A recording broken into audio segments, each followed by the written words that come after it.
Shell এলিমেন্টের দুই ধরনের স্টিফনেস মডিফায়ার আছে, একটা হলো ইনপ্লেন স্টিফনেস মডিফায়ার আর আউটপ্লেন স্টিফনেস মডিফায়ার। এটা একটা প্লেট এলিমেন্ট বা শেল এলিমেন্ট যদি ধরা হয়, এটা এক্স ডিরেকশন এটা ওয়াই ডিরেকশন, বা এটা এক্সিস 1 2 হিসাবে বলা হচ্ছে। এক্সিস 1 বরাবর যে টেনশন বা কম্প্রেশন ফোর্স কাজ করে সেটাকে F11, এক্সিস 2 বরাবর যে টেনশন বা কম্প্রেশন ফোর্স কাজ করে সেটাকে F22। এবং এখানে এই F12টা কাজ করতেছে এই এটা 1 এক্সিস, এটা 2 এক্সিস, এইরকম ডিরেকশন বরাবর, এরকম ডিরেকশন বরাবর।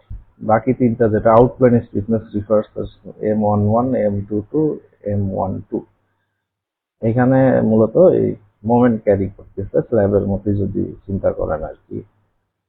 এটা এক্সিস 1, এটা এক্সিস 2। M11 এর বিহেভিয়ারটা মানে এরকম হবে, ইন্টারপ্রিটেশনটা এরকম হবে যে আপনি এখানে দাঁড়ায় আছেন, এটা 2 এক্সিস, এই 2 এক্সিসকে সেন্টার ধরে জেড এক্সিস থেকে 1 এক্সিস পর্যন্ত যে রোটেশনটা হবে যে মোমেন্টের কারণে, এটাই হবে M11।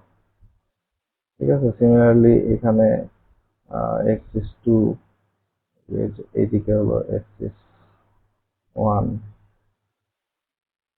এটা হলো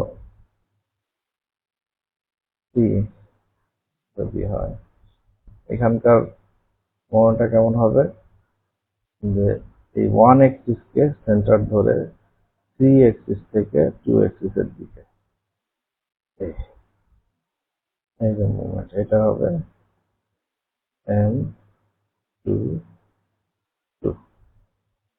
আশা করি বুঝতে পারছেন আর কি।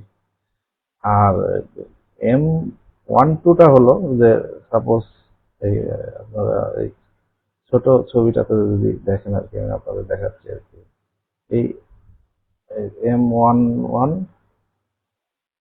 মানে এই কোনা ধরে এইভাবে যদি আমরা ইয়ে করি, জানি না বুঝতে পারছেন, সেক্ষেত্রে এটা হবে M12।